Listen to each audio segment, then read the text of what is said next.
Hello everyone, welcome to my channel. तर आपण 8th स्टँडर्डचं सायन्सचा स्टेट बोर्डचा युनिट नंबर 2 बघत आहे आणि काही पार्ट्स आपण फिनिश केली आहे.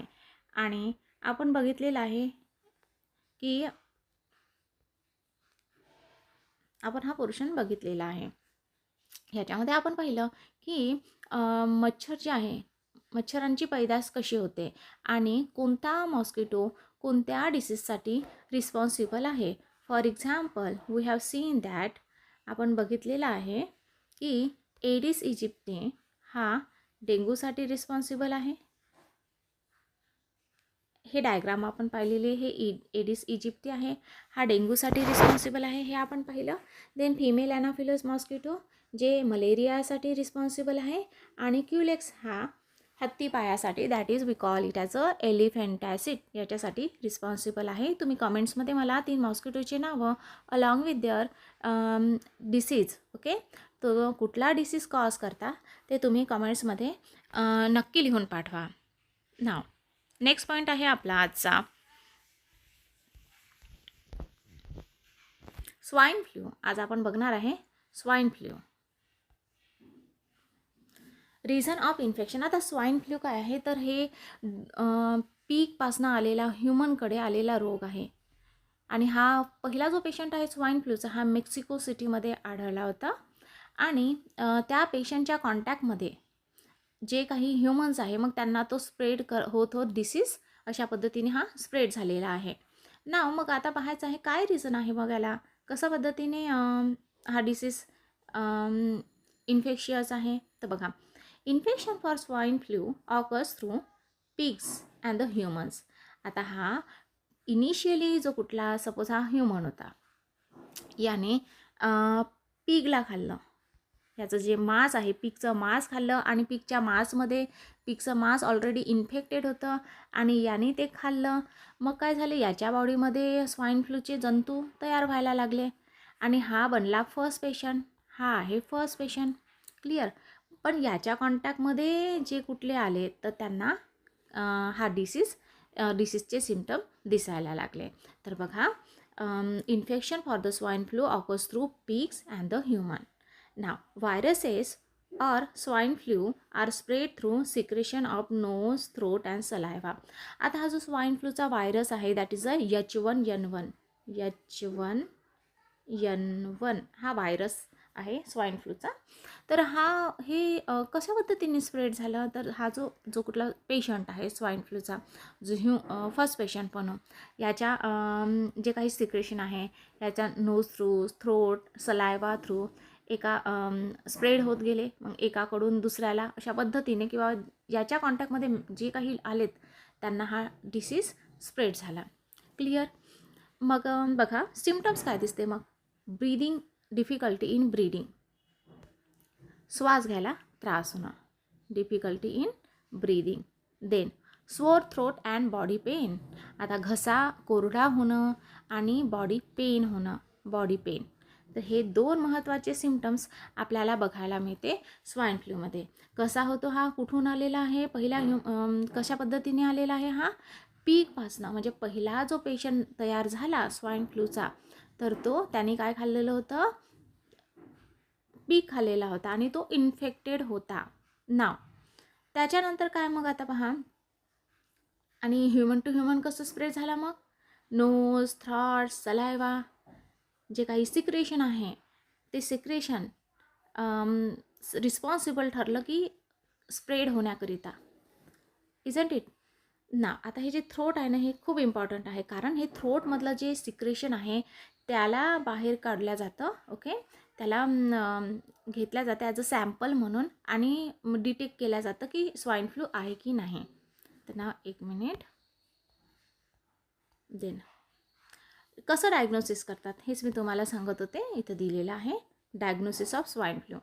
For diagnosis of swine flu liquid from the throat of the patient is sent in the laboratory. मी आत्ता जस्ट म्हटलं होतं की जे पेशंट आहे त्याचं थ्रोटमध्ये जे काही सिक्रेशन आहे त्याला ॲज अ सॅम्पल म्हणून घेतलं जातं आणि लॅबमध्ये सेंड केलं जातं ना. NIV बघून घ्या. Diagnosis facilities are available in national institute of virology, जी कुठे आहे पुणे. मग तुम्हाला हे फिल इन द ब्लँक्समध्ये वगैरे स्टेट बोर्डच्या जे स्टडी करतात ना त्यांना विचारल्या जाऊ शकते. आणि एवढंच नाही तर हे आपल्याला कॉम्पिटिटिव्हसाठी इम्पॉर्टंट आहे. नॅशनल इन्स्टिट्यूट ऑफ व्हायरॉलॉजी पुणेमध्ये आहे. National institute of communicable disease, आता कम्युनिकेबल आणि नॉन कम्युनिकेबल आपण ऑलरेडी पाहिलेलं आहे. दॅट इज स्प्रेड होणारा हा कम्युनिकेबल आहे. देन कुठे आहे? Delhi. National institute of communicable disease हे लॉंग फॉर्म आहे NICD. कुठे आहे NICD? मग दिल्ली. आणि NIV Pune. Clear? Now first case of swine flu was reported in कुठे बघा?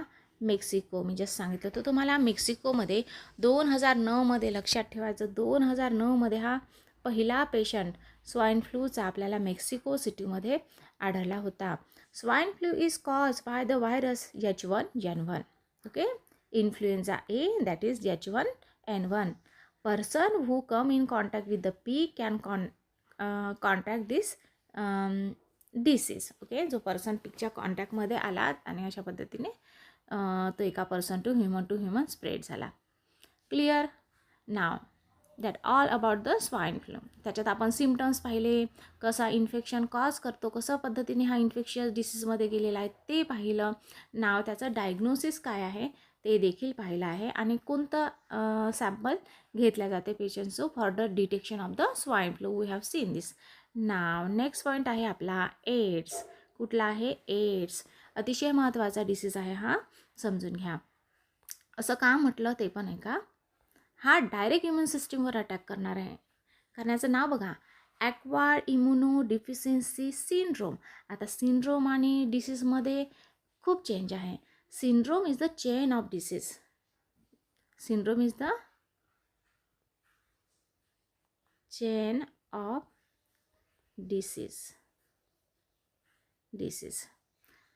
डिसीजची साखळी, चेन ऑफ डिसीज, ज्याला आपण सिंड्रोम म्हणत असतो. मग पहा, acquired immuno deficiency syndrome, that is the AIDS. आणि हा एस जो आहे कोणत्या व्हायरसमुळे होतो? HIV virus, human immuno deficiency virus. कोणता? Human immuno deficiency virus. In this disease victim suffer from various diseases. आत्ताच तुम्हाला म्हटलं व्हेरियस डिसीज, एकापेक्षा जास्त आजार, that is called as the syndrome. कोणता शब्द आहे? हा शब्द आहे syndrome. Now due to progressive weakness of the natural immunity.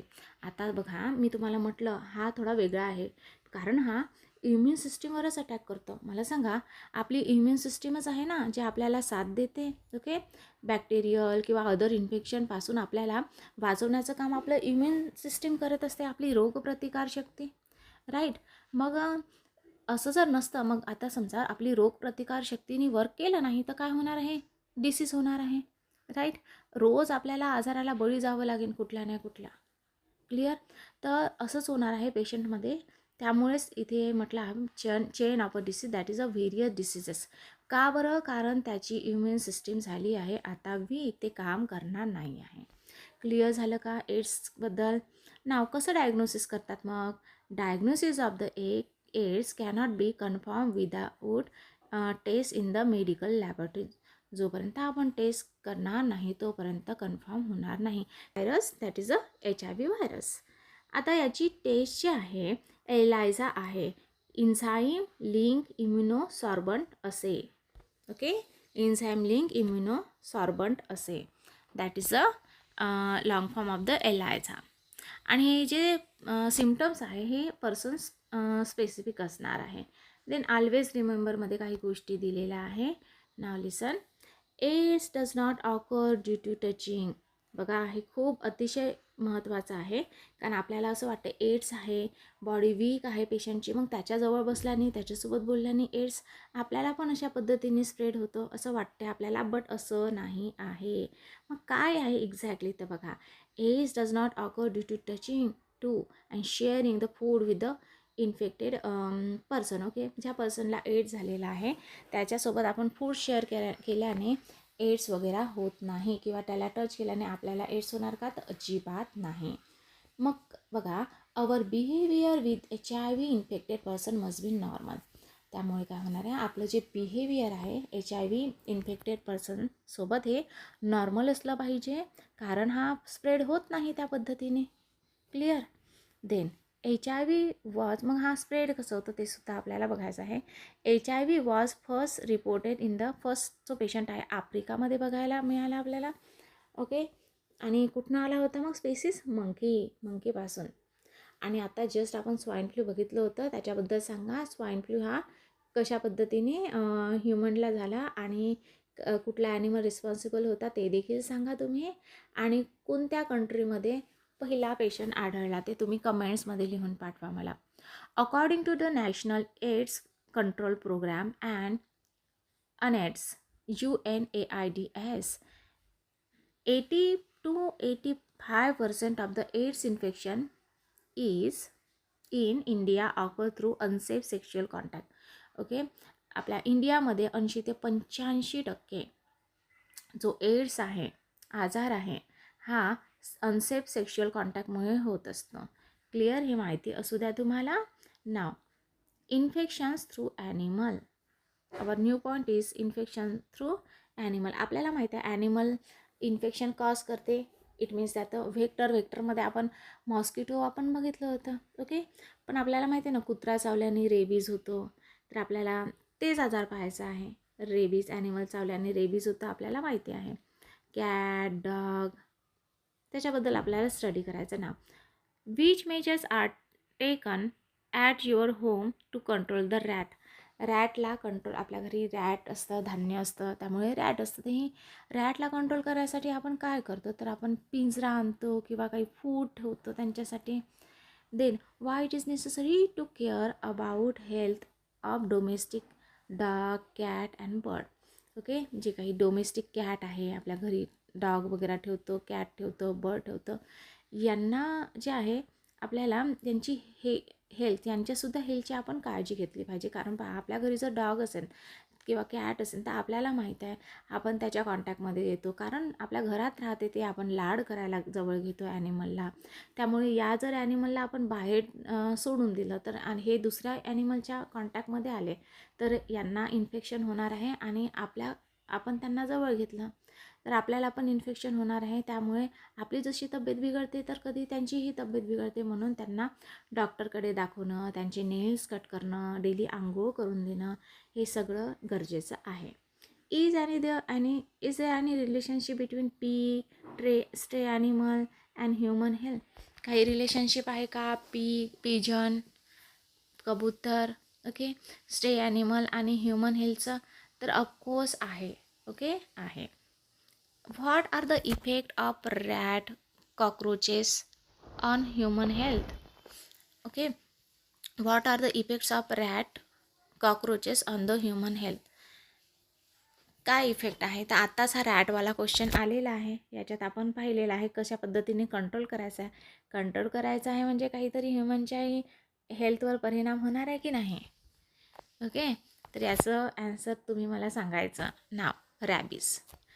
बघा, हा व्हायरल डिसीज आहे.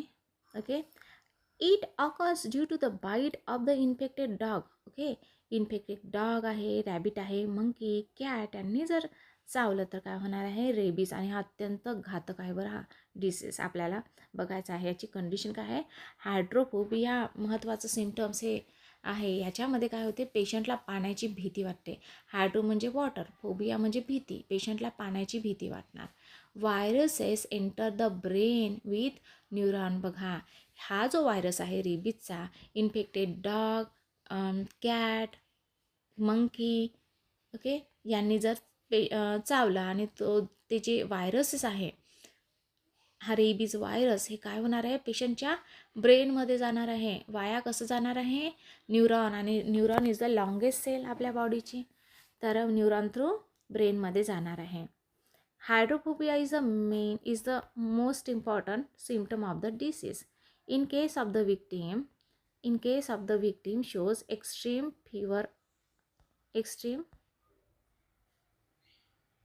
fear of water. आता सांगितलं मी तुम्हाला. हायड्रो म्हणजे वॉटर, फोबिया म्हणजे भीती. याच्यामध्ये काय होणार आहे, जो विक्टिम म्हणजे पेशंट आहे, पेशंटला काय होणार आहे, पाण्याची खूप भीती वाटणार आहे. आणि हा फॅटल डिसीज आहे. फॅटल मीन्स जानलेवा डिसीज आहे. However fatality can be prevented by timely vaccination. Okay, आणि तुम्हाला माहिती आहे कुत्रा चावल्याने इंजेक्शन्स घ्यावे लागते before the onset of the symptoms. जसं सिम्टम्स स्टार्ट होतं आणि याचं जे आहे वॅक्सिनेशन टाईमली घ्यावं लागते. सिम्टम्स स्टार्ट केव्हा होतात पहा, to appear within 90 to 175 days of dog bite. पहा, डॉगनी बाईट केल्याबरोबर लगेच काही नाही करणार आहे, म्हणूनच वॅक्सिनेशन करणं जरुरी आहे.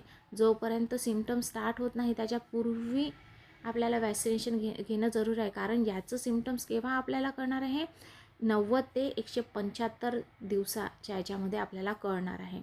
म्हणून डॉग वगैरे ॲनिमल चावला किंवा नखं वगैरे रुतला आपल्याला, आपल्या घरी समजा कॅट असेल डॉग असेल यांचं नख रुतलं तर नख जरी टच जरी झालं आणि आपल्याला वाटलं नाही रुतलं, तुम्ही डॉक्टरकडे जाऊन पहिले डॉक्टरकडे गेलं पाहिजे आणि इंजेक्शन वगैरे घेतलं पाहिजे. ओके. काय सिम्टम्स आहे पहा, fever for 2 to 12 weeks. Okay, 2 to 12 वीक्सपर्यंत फीवर असतो.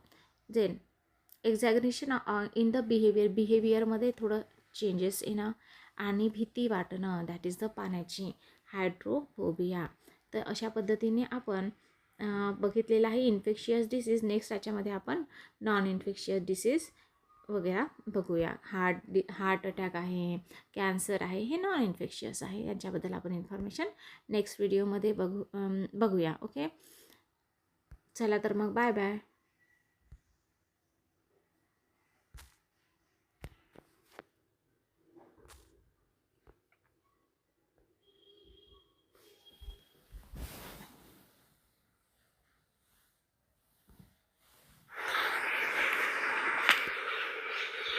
Hello everyone, welcome to my channel.